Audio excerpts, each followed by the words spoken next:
Көпен Әмірбек 1950 жылы 29 наурызда оңтүстік Қазақстан облысының Отырар ауданына қарасты Ешіқора ауылында дүниеге келген.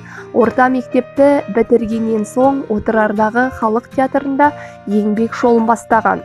Әл-Фараби атындағы Қазақ ұлттық университетінің журналистика факультетін бітіріп, қиыр шығыста 2 жылдық әскери партия мектебінде оқыған.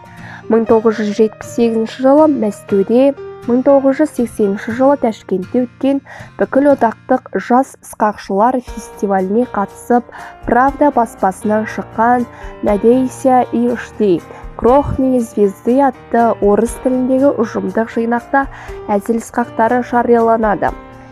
Саясатаралық Ара Шмель журналында әдеби қызметкер, бөлім меңгерушісі, жауапты хатшысы, бас редактор, ғылыми-техникалық білім және еңбек журналына жауапты хатшы, Қазақ әдебиеті газетінде сатира және юмор бөлімінің меңгерушісі, Егемен Қазақстан газетінде фельетон бөлімінің меңгерушісі, Қазақстан Республикасы бас прокуратурасы мен жоғарғы сотында баспасөз хатшысы, Қазақ радиосында бас редактор болып қызмет істеді. Қазір саяси қоғамдық сатиралық ара кезет